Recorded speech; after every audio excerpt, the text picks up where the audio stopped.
Um ex-bombeiro paraplégico luta no tribunal pela guarda de seu heróico cão de resgate. Em meio à tensão crescente, o animal repentinamente fica em alerta, focando na porta da corte. Quando ela se abre abruptamente, o que surge deixa a todos em completo choque, mudando o rumo de tudo. O Fórum Criminal de São Paulo, um imponente edifício no centro da cidade, testemunha uma manhã atípica neste outono de 2025. O sol da manhã filtra-se através das enormes janelas do terceiro andar, onde a quinta vara criminal se prepara para uma audiência incomum. O ambiente austero, com suas paredes em tons de bege e móveis de madeira escura, contrasta com a inquietação que paira no ar. Na sala de audiências, os bancos de mogno polido estão ocupados por uma mistura peculiar de espectadores. Bombeiros em uniforme de gala, ativistas dos direitos dos animais e curiosos que ouviram falar do caso nas redes sociais. O cheiro característico de papel antigo e madeira encerada mistura-se com o aroma do café que vem da copa próxima. No centro da sala, próximo à mesa do juiz, destaca-se uma cadeira de rodas cromada, ocupada por Carlos Eduardo Santos, ex-sargento do Corpo de Bombeiros. Ao seu lado, deitado em posição de alerta, está Max, um pastor alemão de pelo negro e caramelo, cujos olhos atentos parecem absorver cada movimento na sala. A coleira vermelha do animal, com o distintivo oficial dos bombeiros, brilha sob a luz fluorescente. 3 portas de carvalho maciço dominam a sala. A entrada principal, uma lateral que leva às câmaras privadas do juiz e uma terceira, menor, usada para acesso restrito. O ar-condicionado murmura suavemente, criando uma atmosfera tensa que parece prenunciar os eventos extraordinários prestes a se desenrolar neste cenário aparentemente comum da justiça brasileira. Carlos Eduardo Santos, 45 anos, carrega no rosto marcado pelo tempo a determinação que o tornou um dos mais respeitados bombeiros de São Paulo. Seus olhos castanhos, embora cansados, mantêm o brilho de quem salvou centenas de vidas ao longo de 2 décadas de serviço. As mãos calejadas, que já escalaram prédios em chamas e quebraram paredes para resgatar vítimas, agora repousam sobre as rodas de sua cadeira, consequência daquela fatídica noite de dezembro. Ao seu lado, Max, um pastor alemão de 7 anos, representa a elite dos cães de resgate do Brasil. Seu porte atlético e pelagem lustrosa escondem cicatrizes de inúmeras missões. Treinado desde filhote no canil do Corpo de Bombeiros, desenvolveu uma conexão quase telepática com Carlos.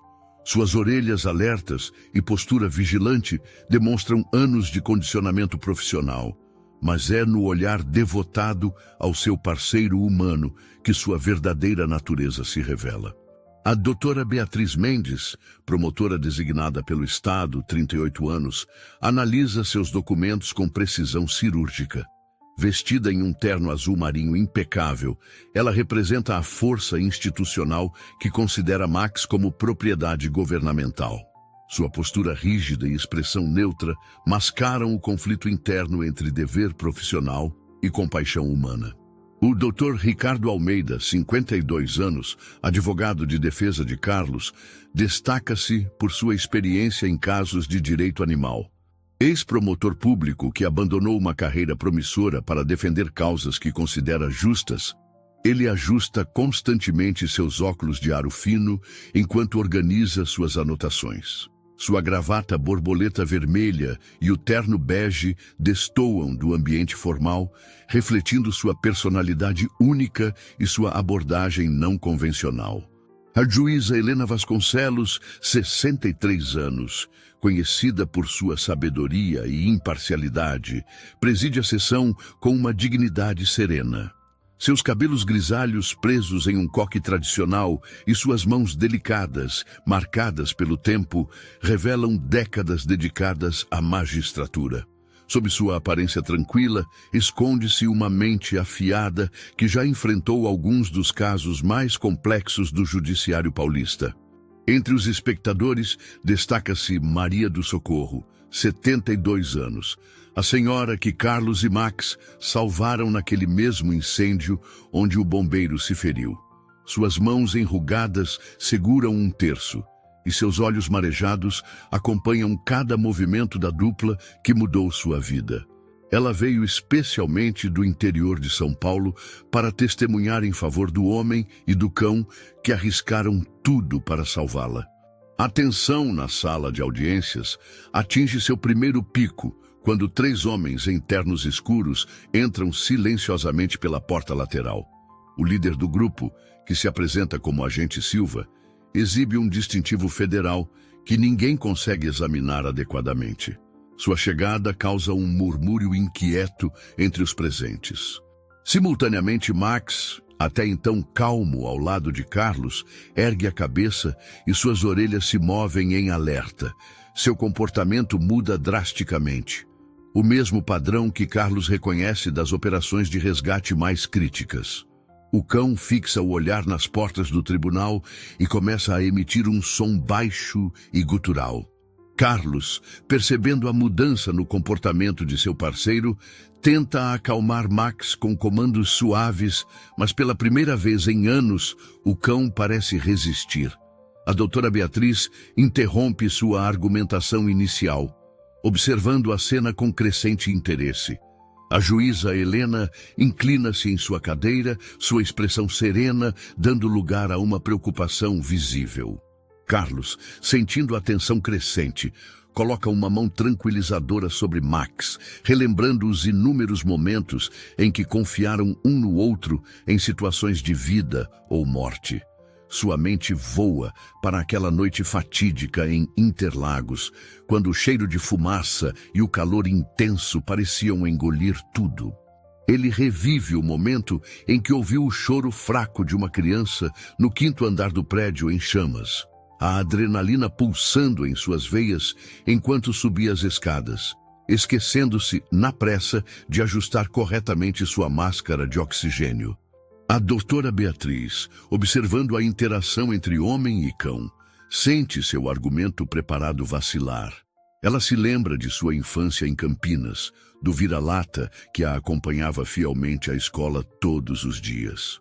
Por um momento, sua máscara profissional cai, revelando um conflito interno entre dever e empatia. O Dr. Ricardo, percebendo a mudança sutil na promotora, ajusta sua estratégia. Ele se aproxima de Carlos e Max, destacando a sintonia entre os dois. Com uma voz calma, mas firme, ele começa a narrar para a corte os feitos heróicos da dupla, enfatizando como suas ações salvaram dezenas de vidas em desastres por todo o estado de São Paulo. A juíza Helena, com décadas de experiência, sente que este caso é diferente de tudo que já presidiu. Ela observa atentamente as reações de Max, lembrando-se dos relatos sobre as habilidades quase sobrenaturais do cão. Sua mente analítica começa a questionar se há mais nesta história do que uma simples disputa de custódia.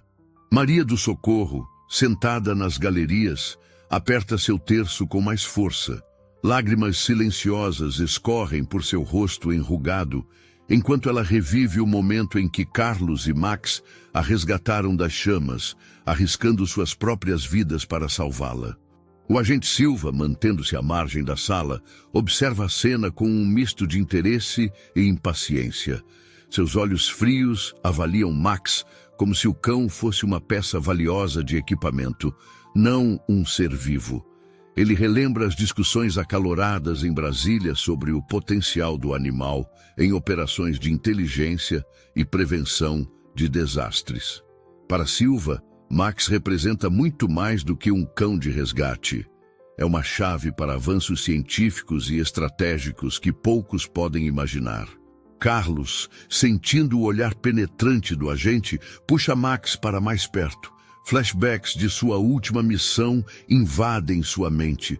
O calor sufocante, o peso da criança em seus braços, o momento de pânico quando percebeu que estava preso. E então, como um anjo guardião, Max aparecendo através da fumaça, arrastando-o para a segurança segundos antes do desabamento. A gratidão e o amor que sente pelo cão são palpáveis, evidentes em cada gesto e olhar. A doutora Beatriz, lutando contra sua crescente empatia, tenta se concentrar nos fatos legais. Ela folheia seus documentos, buscando argumentos sobre propriedade estatal e eficiência de recursos públicos. No entanto, cada vez que olha para a dupla, vê não apenas um homem e um cão, mas uma parceria forjada em fogo e confiança.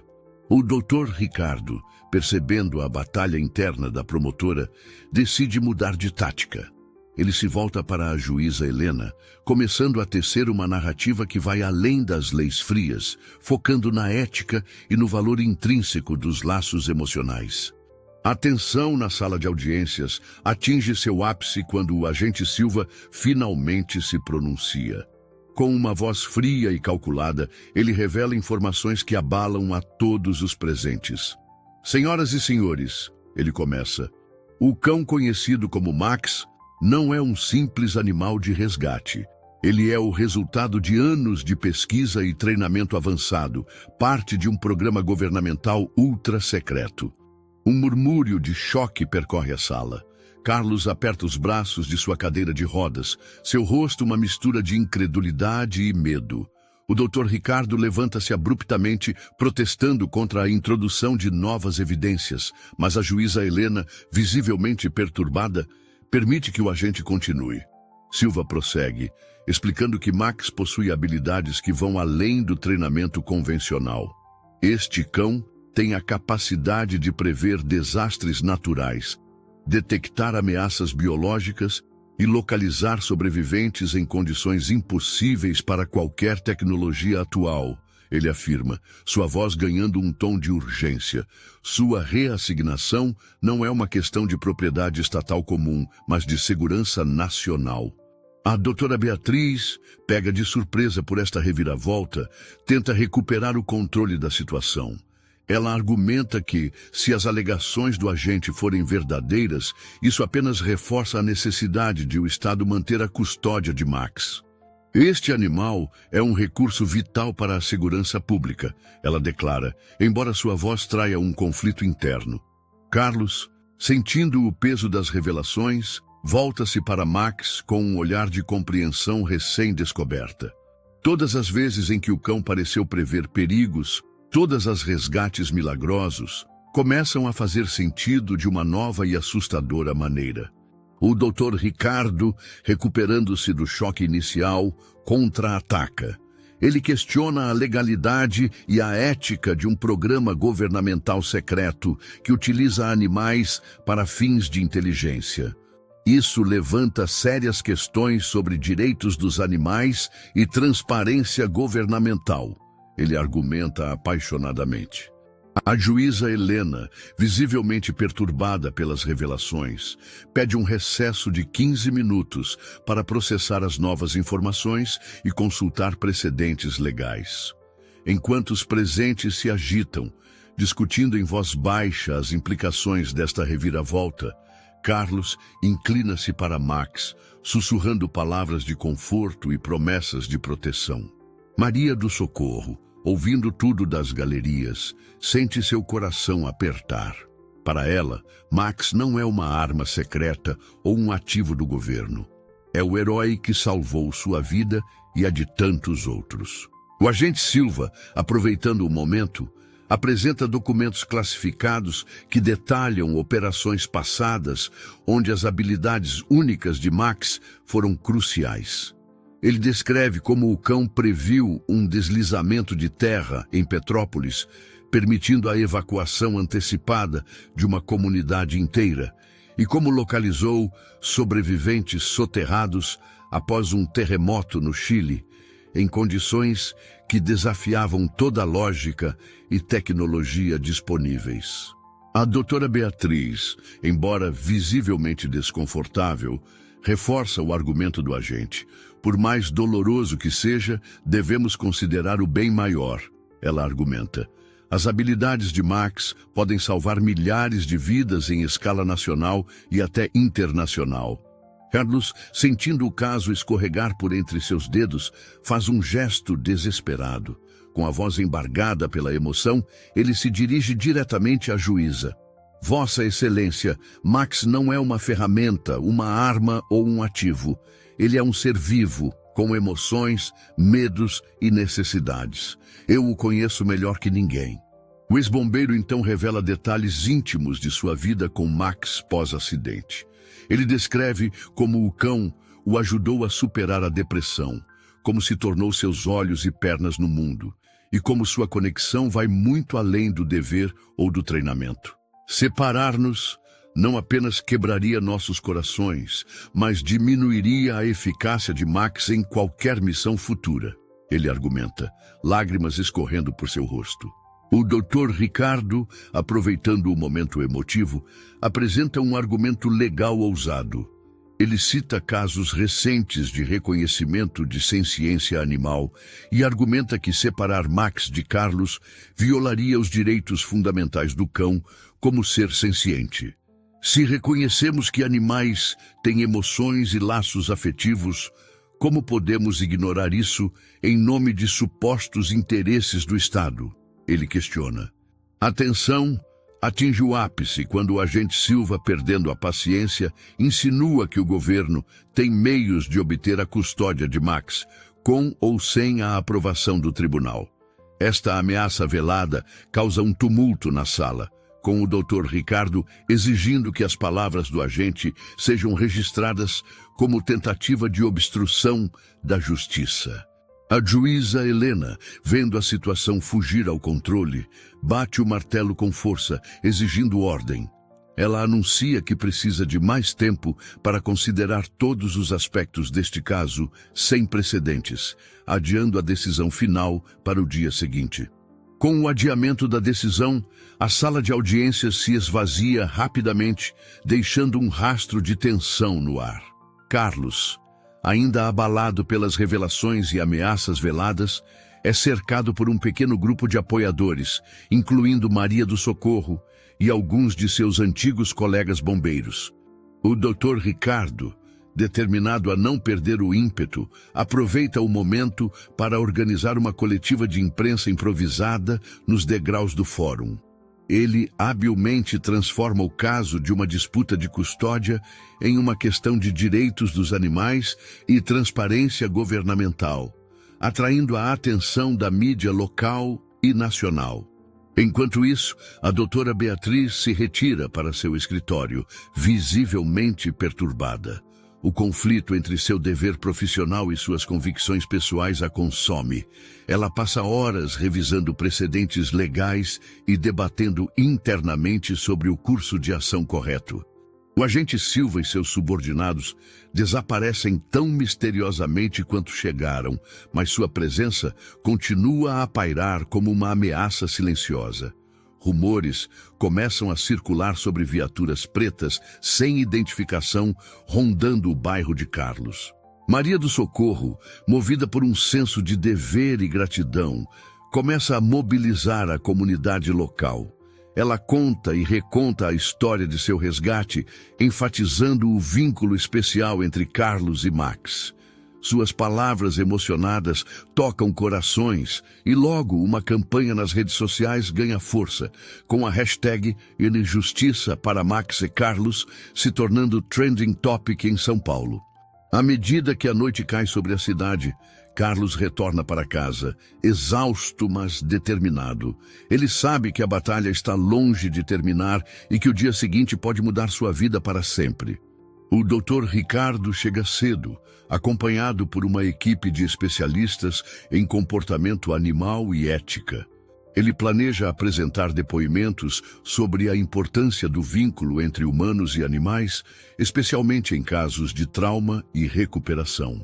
A doutora Beatriz, após uma noite de reflexão, surpreende a todos ao solicitar uma reunião privada com Carlos e seu advogado antes da audiência. Em um gesto inesperado, ela expressa suas dúvidas sobre a posição do Estado e sugere um possível acordo que poderia beneficiar ambas as partes. Carlos, determinado a lutar até o fim, decide fazer algo ousado. Com a ajuda de seus antigos colegas bombeiros, ele organiza uma demonstração das habilidades de Max no parque em frente ao fórum. O cão realiza uma série de tarefas impressionantes, localizando vítimas escondidas e demonstrando sua incrível capacidade de detecção. Esta exibição pública atrai ainda mais atenção da mídia e do público, tornando impossível para as autoridades ignorarem o caso ou resolverem-no discretamente. Imagens de Max trabalhando em perfeita sincronia com Carlos, mesmo com as limitações físicas do ex-bombeiro, tocam o coração de milhares de espectadores. À medida que a hora da audiência se aproxima, a cidade parece conter a respiração. O destino de Max e Carlos está prestes a ser decidido, mas as ramificações do caso prometem ir muito além de suas vidas individuais, potencialmente redefinindo as leis sobre direitos dos animais e a relação entre cidadãos e Estado no Brasil. O dia da decisão final amanhece com uma atmosfera eletrizante em São Paulo. O Fórum Criminal está cercado por uma multidão que se estende por quarteirões, uma mistura colorida de apoiadores, jornalistas e curiosos. A sala de audiências, normalmente austera, vibra com uma energia palpável. Carlos, em sua cadeira de rodas, entra acompanhado por Max, ambos exaustos, mas determinados. O olhar trocado entre homem e cão transmite uma compreensão mútua que palavras não poderiam expressar. A doutora Beatriz e o doutor Ricardo ocupam seus lugares, cada um carregando o peso de argumentos que podem mudar vidas e potencialmente a própria lei. A juíza Helena entra, seu semblante grave, refletindo a magnitude da decisão que está prestes a tomar. O silêncio que cai sobre a sala é quebrado apenas pelo clique das câmeras e o ocasional latido abafado vindo da multidão lá fora. Quando a sessão é aberta, o agente Silva faz uma entrada dramática, acompanhado por dois homens em ternos escuros. Ele se dirige diretamente à juíza, entregando um envelope selado. Sua Excelência, ele declara com voz firme, tenho aqui uma ordem executiva que classifica este cão como ativo de segurança nacional. Solicitamos a transferência imediata do animal para a custódia federal. Um murmúrio de choque percorre a sala.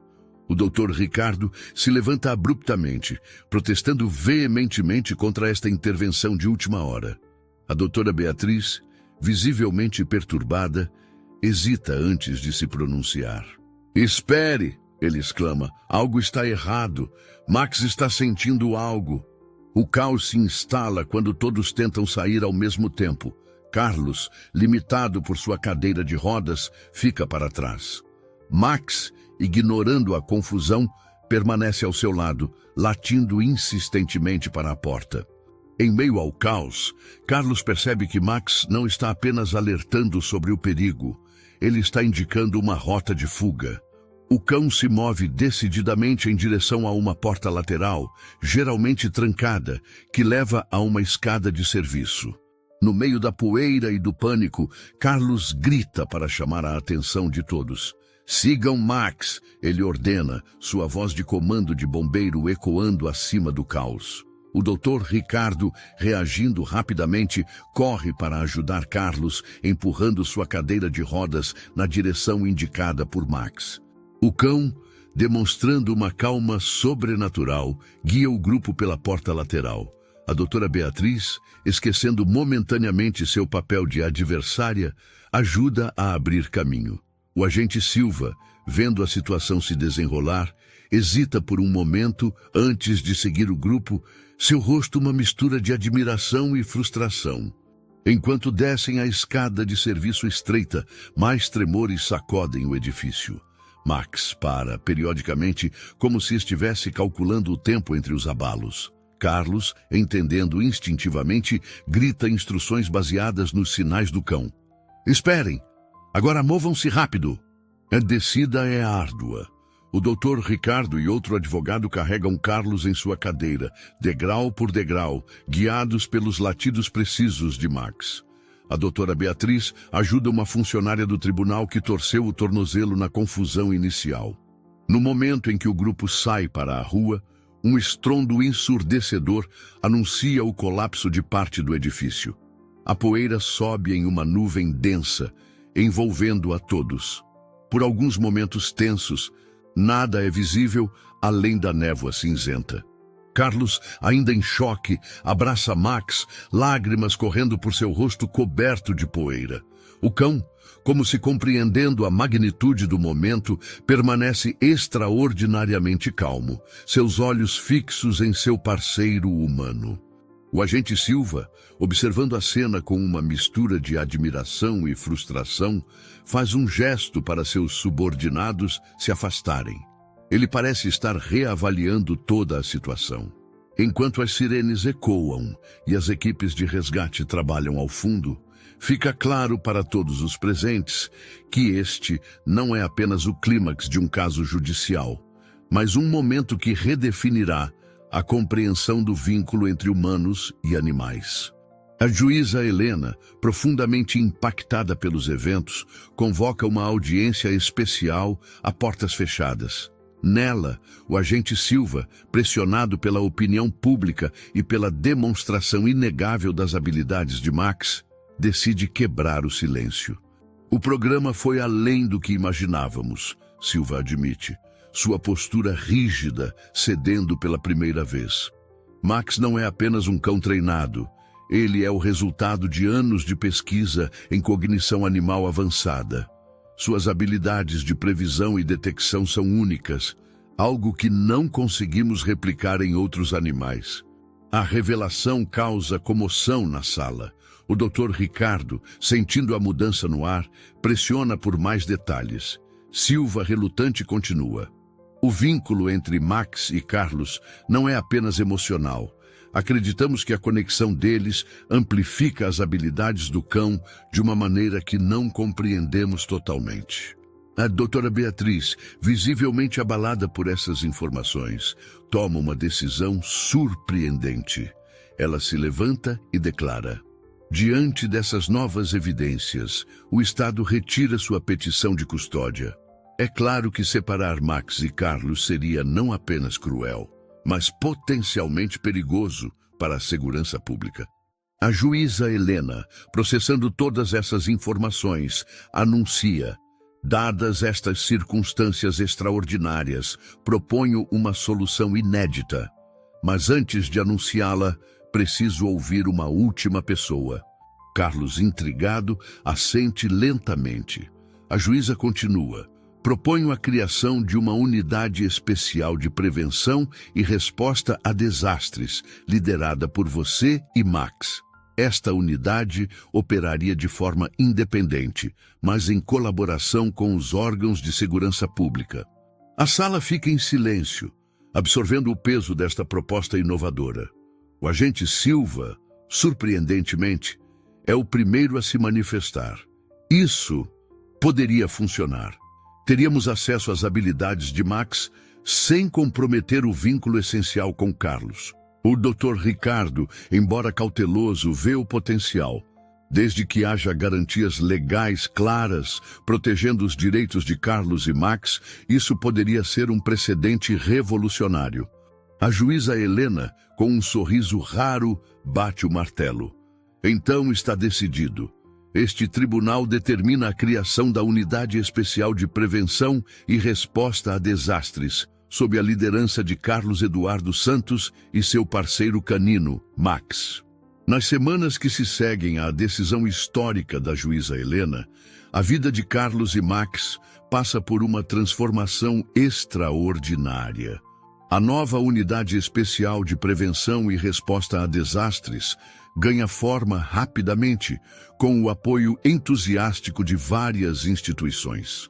O Corpo de Bombeiros de São Paulo oferece uma base de operações adaptada para acomodar as necessidades especiais de Carlos. Equipamentos de última geração são instalados, permitindo que ele coordene missões, mesmo com suas limitações físicas. Max recebe um novo colete de trabalho, equipado com câmeras e sensores que amplificam suas já impressionantes habilidades. A notícia da formação desta unidade única se espalha, atraindo a atenção nacional e internacional. Jornalistas do Brasil e do exterior chegam a São Paulo para cobrir a história do ex-bombeiro paraplégico e seu cão supersensível, agora heróis reconhecidos oficialmente. Carlos, inicialmente overwhelmed pela súbita mudança e atenção, encontra um novo propósito. Ele se dedica a aprender sobre as mais recentes tecnologias em prevenção de desastres, integrando esse conhecimento com as habilidades únicas de Max. O vínculo entre homem e cão se fortalece ainda mais. Juntos, eles passam por um treinamento intensivo, aprimorando sua já impressionante sincronia. A cada dia, Carlos descobre novas nuances nas habilidades de Max, enquanto o cão parece entender perfeitamente seu papel crucial na nova unidade. Chegando ao local, Max demonstra um comportamento incomum, focando em áreas que os geólogos inicialmente consideraram seguras. Carlos, confiando plenamente em seu parceiro, insiste em uma evacuação mais ampla.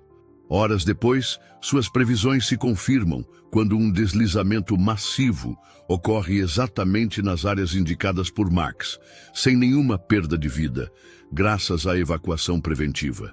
Este sucesso inicial solidifica a credibilidade da unidade e valida a decisão da juíza Helena. O agente Silva, inicialmente cético, torna-se um dos maiores defensores do projeto, reconhecendo publicamente o valor da conexão única entre Carlos e Max. A doutora Beatriz, movida por sua experiência no caso, inicia um movimento para reformar as leis de direitos dos animais no Brasil. Ela argumenta que casos como o de Max evidenciam a necessidade de reconhecer legalmente a senciência e o valor intrínseco dos animais. À medida que novas missões são bem-sucedidas, Carlos e Max se tornam símbolos de esperança e inovação, provando que a adversidade pode ser transformada em uma força para o bem maior. Em uma entrevista emocionante a um programa de TV nacional, Carlos revela: "Houve dias, após o acidente, em que eu pensei que minha vida tinha acabado. Max não apenas me salvou fisicamente naquele incêndio, ele salvou minha alma todos os dias desde então." Suas palavras, ditas com a voz embargada e os olhos marejados, tocam o coração de milhões de espectadores. Max, por sua vez, exibe uma dedicação que vai além do treinamento. Sua conexão com Carlos é evidente em cada olhar, cada movimento sincronizado. Durante as missões, o cão frequentemente retorna para checar seu parceiro, como se quisesse assegurar-se do bem-estar de Carlos antes de prosseguir com suas tarefas. A história da dupla inspira uma onda de adoções de cães de abrigo em todo o Brasil. Famílias buscam não apenas animais de estimação, mas companheiros que possam enriquecer suas vidas da mesma forma que Max enriqueceu a de Carlos. Maria do Socorro, a senhora resgatada por Carlos e Max no incêndio que mudou suas vidas, torna-se uma visitante frequente da unidade. Ela traz quitutes caseiros e histórias de sua juventude, criando um ambiente familiar que ajuda a aliviar o estresse das missões intensas. O impacto emocional da jornada de Carlos e Max se estende muito além deles. A juíza Helena, movida pela transformação que testemunhou, começa a reavaliar casos anteriores envolvendo animais, buscando uma abordagem mais compassiva na aplicação da lei. A doutora Beatriz, outrora determinada a separar a dupla, torna-se uma das mais fervorosas defensoras de sua causa. Em um discurso emocionado na Assembleia Legislativa de São Paulo, ela compartilha: "Testemunhar o vínculo entre Carlos e Max mudou fundamentalmente minha compreensão sobre a relação entre humanos e animais. Não podemos mais ignorar o potencial transformador dessa conexão." O Dr. Ricardo, inspirado pelo caso, inicia um programa pro bono para defender os direitos de animais de serviço e seus tutores. Ele frequentemente cita Carlos e Max como exemplo do poder curativo da parceria entre humanos e animais. Em um momento particularmente comovente, durante uma cerimônia de premiação, Carlos surpreende a todos ao se levantar brevemente de sua cadeira de rodas, apoiado por um exoesqueleto experimental, para colocar pessoalmente uma medalha de honra no pescoço de Max. O auditório inteiro se levanta em uma ovação emocionada, muitos com lágrimas nos olhos, testemunhando o poder do amor, da determinação e da parceria entre espécies. A história de Carlos e Max transcende o simples relato de um homem e seu cão. Ela se torna um farol de esperança e um testamento ao poder do vínculo entre humanos e animais. Hoje não celebramos apenas nossas conquistas, mas uma mudança fundamental em como vemos nossa relação com os animais. Max não é apenas meu parceiro de trabalho. Ele é meu melhor amigo, meu confidente, minha força. Juntos, provamos que as limitações são apenas desafios a serem superados e que o amor e a dedicação podem mover montanhas ou prevenir que elas desabem. Ele brinca, arrancando risos e aplausos da plateia. A doutora Beatriz anuncia a aprovação de uma nova lei, apelidada de Lei Max, que reconhece oficialmente o status especial de animais de serviço e fortalece as proteções legais para todos os animais. O Dr. Ricardo revela planos para expandir o modelo da unidade especial para outras cidades do Brasil. Enquanto a cerimônia chega ao fim, Carlos e Max são cercados por pessoas querendo agradecer e tirar fotos. No meio da multidão, Max olha para cima, encontrando os olhos de Carlos. Naquele momento silencioso, compartilham um entendimento mútuo. Juntos, eles não apenas mudaram suas próprias vidas, mas iniciaram uma revolução de compaixão e respeito que continuará a inspirar gerações futuras. A jornada de Carlos e Max, de um bombeiro ferido e seu cão de resgate a heróis nacionais e catalisadores de mudança social, chega a um ponto culminante que poucos poderiam ter previsto. Sua história não apenas redefiniu o conceito de parceria entre humanos e animais, mas também provocou uma reflexão profunda sobre compaixão, superação e o verdadeiro significado de capacidade. A Unidade Especial de Prevenção e Resposta a Desastres se torna um modelo replicado em várias partes do Brasil e do mundo, inspirando uma nova era de colaboração entre humanos e animais em serviços de emergência. A Lei Max estabelece um precedente legal que reconhece os animais como seres sencientes, com direitos e proteções ampliados. Carlos, uma vez limitado por sua cadeira de rodas, agora lidera uma revolução na forma como a sociedade percebe tanto a deficiência quanto o potencial dos animais. Max, mais do que um cão de serviço excepcional, torna-se um símbolo vivo de lealdade, inteligência e o poder transformador do vínculo entre espécies. Anos depois, em um parque de São Paulo, um Carlos mais grisalho, mas ainda resiliente, brinca com Max, agora um cão sênior, mas tão alerta quanto sempre. Crianças se aproximam, fascinadas pela dupla lendária. Carlos sorri, sabendo que seu legado continuará inspirando gerações futuras a ver o extraordinário potencial em cada ser vivo. A história de Carlos e Max nos lembra que a compaixão e o respeito pelos animais podem transformar vidas e sociedades inteiras. Que tal fazer a diferença hoje? Considere adotar um animal de abrigo, apoiar organizações de proteção animal ou simplesmente tratar com mais carinho os animais ao seu redor. Juntos, podemos construir um mundo mais compassivo para todas as espécies.